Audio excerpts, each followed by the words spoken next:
Hello everyone, मैं आपको बताने जा रहा हूँ इस वीडियो में स्टेट सिविल सर्विसेज और यूपीएससी के लिए, और चाहे वो हो किसी भी गवर्नमेंट एग्जाम्स के लिए, बताने जा रहा हूँ मैं टैक्सेशन सिस्टम इन इंडिया, वो भी आसान भाषा में, from A to Z.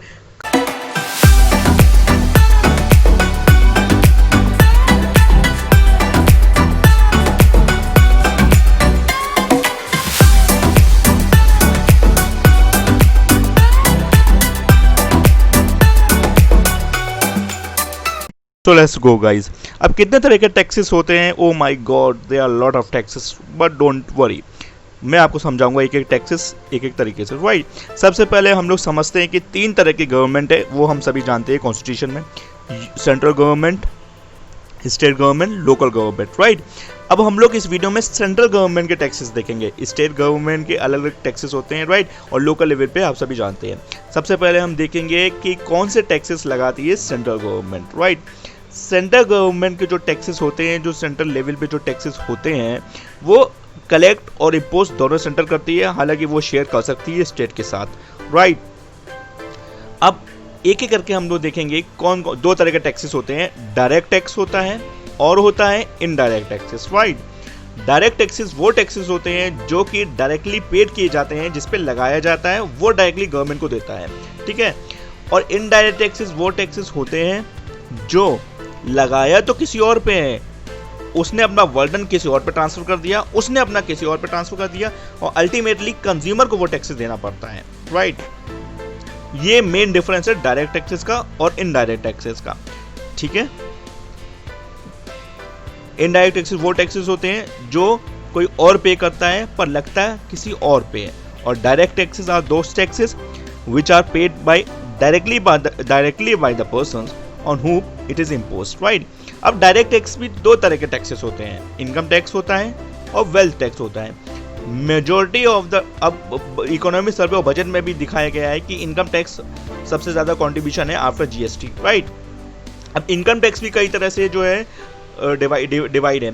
Salary income tax कहाँ कहाँ से आ सकता है? सैलरी से आ सकता है, बिजनेस आप कर रहे हो, प्रोफेशन कर रहे हो, फॉर एग्जाम्पल सीए हो, एडवोकेट हो, आपने कोई मकान किराए पे दे रखा है, आपने कोई जो है उसे रेंट इनकम आ रही है, तो इन तरह से जो है इनकम टैक्स आता है। दूसरा इनडायरेक्ट टैक्स होता है वेल्थ टैक्स, लेकिन wealth tax means the tax which is imposed on the wealth of the person. Now it is completely abolish, it does not exist. तो इसको आपको पढ़ना नहीं है, आपको ये ध्यान रखना है डायरेक्ट टैक्स में से एक टैक्स होता है, वो होता है income tax, right. Indirect tax कई तरह के हो सकते हैं। सेंट्रल लेवल पे कई तरह के इनडायरेक्ट टैक्सेस होते हैं और स्टेट लेवल पे कई तरह से इनडायरेक्ट टैक्सेस होते हैं, ठीक है। अब हम लोग सेंटर पे भी मैन्युफैक्चरिंग पे अलग लगता है, सेल्स पे अलग लगता है, लेकिन अभी तो फिलहाल indirect tax, major indirect tax है वो है जीएसटी, ठीक है। अभी एक्साइज ड्यूटी की बात करेंगे। Excise duty means the taxes which are imposed on the manufacture of the goods, right. Both the centre and the state has the power to impose the excise duty, ठीक है। Excise duty GST में पूरी तरह से जो abolish नहीं हुआ है, एक्साइज ड्यूटी अभी भी लगता है, ठीक है। तभी तो यार दारू गोवा में सस्ती, उत्तर प्रदेश में महंगी, क्यों? क्योंकि स्टेट के एक्साइज की वजह से, राइट। सेंट्रल और स्टेट दोनों एक्साइज अभी भी लगाती है, ठीक है। अभी हम लोग बात करेंगे सेल्स टैक्स की, ठीक है। वो अब सेंट्रल भी अपना सेल्स टैक्स लगाती है, स्टेट भी अपना सेल्स टैक्स लगाती है। डिफरेंस सिर्फ इतना है, जब सेल्स दो स्टेट के बीच में हो रही हो तो सेंट्रल सेल्स टैक्स बोलेंगे, और जब विद इन द स्टेट हो रही हो तो स्टेट सेल्स टैक्स बोलेंगे। जो स्टेट सेल्स टैक्स है ना, उसी को हम लोग वैट बोलते हैं। वैट का मतलब है a tax impose on the sales of the goods within the state. VAT पूरी तरह से एबोलिश हो गया है, सेंट्रल सेल्स टैक्स पूरी तरह से एबोलिश हो गया है, तो इसका आज के टाइम पे कोई वजूद नहीं है, क्योंकि जीएसटी ने सेंट्रल सेल्स टैक्स और स्टेट का वैट को पूरी तरह से एबोलिश कर दिया है। कहीं कहीं स्टेट में अभी वैट लगता है, तो वो प्रैक्टिकली इम्पॉसिबल है, राइट, ठीक है। Thank you. हम बात करेंगे कस्टम्स की। कस्टम का मतलब होता है वो टैक्सेस जो इंपोर्ट और एक्सपोर्ट पे लगता है, ठीक है। कस्टम एक इंटरनेशनल टैक्स है जो डोमेस्टिक टैक्स में शामिल नहीं हो सकता, इसलिए कस्टम टैक्स को जीएसटी से बिल्कुल बाहर रखा गया है, ठीक है। Custom act, custom means the taxes which are imposed on the import और the export of the goods as well as service, and only the central has the power to impose the custom. हम लोग revise करते हैं. Direct tax पे income tax आता है, wealth tax आता है, राइट. ये टैक्सेस जीएसटी में एक्चुअली सबसम्ड हो गए हैं, राइट. और these products are excluded from GST, right. Service tax means the tax which are imposed on the service provided, right. Service tax पूरी तरह से जीएसटी में बदल चुका है. सर्विस टैक्स का वजूद नहीं है, राइट. सर्विस टैक्स इस टाइम पे वजूद नहीं है उसका.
An indirect tax levied on goods and services.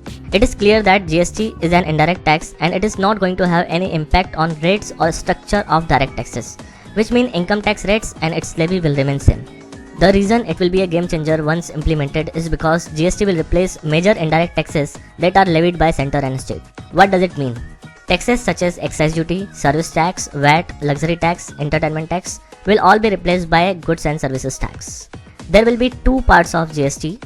First is central GST or CGST and second is state GST or SGST. All central level indirect taxes except custom duty will be replaced by CGST and state level indirect taxes will be replaced by SGST. Now let's talk about some benefits of GST. Economists say the new system could add at least 2% to India's GDP and that should help keep India's economy moving. Some major benefits of GST are: it will replace all major indirect taxes. We have already discussed GST is going to replace all major indirect taxes imposed by state and center. It will remove cascading effect. Cascading effect is a situation where tax is imposed on previously charged taxes. In simple words, it means tax on tax. A product on which excise duty has been charged can also be liable to VAT. Let's say a manufacturer produces certain item for ₹100. He charges excise duty at 12% and sells it to shopkeeper for ₹112. That shopkeeper sells the same item to the consumer after charging VAT at the rate of 12.5%. In this case, VAT charged by dealer is ₹14. This ₹14 has two components. One is ₹12.50, which is on the cost of the goods, and second is 1.50, which is charged on excise duty. In this case, VAT is charged on excise duty component also, and consumer has to bear this additional burden. This is called cascading effect. GST will remove cascading effect as there will be only a single tax applicable. GST will reduce flow of black money in the country. Black money refers to funds on which taxes have not been paid. There are persons who understate income by not reporting each and every transaction. By doing this, they save indirect taxes and more importantly are able to furnish under-reporting of their incomes. GST is single tax on supply of goods and services right from manufacturer to the consumer. Credits of input tax at each stage will be available in subsequent stage of value addition. To get the credit of previously paid taxes, everyone will insist upon getting the invoice for the transaction. GST will have a paper trail which can be accessed by the income tax department. Users of PAN and Aadhaar will be required to file GST returns. This will help the income tax department to track transactions. In my view, this is the beginning of new era where corruption will gradually subside. One India, one market. GST will facilitate Make in India by making One India. There are dozens of taxes that prevent India from becoming a common market. Under GST, a single tax will be imposed all over the country on production, sales and services, turning India into a common market. Seamless flow of goods across nation. On many occasions, you might have seen a long line of trucks on both sides of state's border. These rows of trucks, sometimes running into miles, have to pay entry tax or octroi. Every time goods are moved from one state to another, taxes are paid at border. These taxes are collected by individual states. Imagine a situation where trucks has to pass multiple states. According to Road Ministry study, a typical truck spends nearly 16% of time at checkposts or at toll plazas, including up to pay tax only to pass through a state. There is also a central sales tax or CST for interstate movement of goods. Consignor has to show various documents relating to CST at the state border. Some manufacturers do not supply goods in other states because of CST and octroi. GST will result in easier transportation of goods from one state to another by replacing CST and octroi. GST will reduce transportation and logistic costs to the great extent. Ease of doing business. Apart from having a common market, there will be a lot of ease of doing business in India. At present, a businessman has to get registered with various tax authorities, maintain many papers, and file different tax returns to different tax authorities. After the implementation of GST, there will be a single registration, single return, and less paperwork. The businessman will be able to put his time and energy into doing business rather than complying with various tax laws.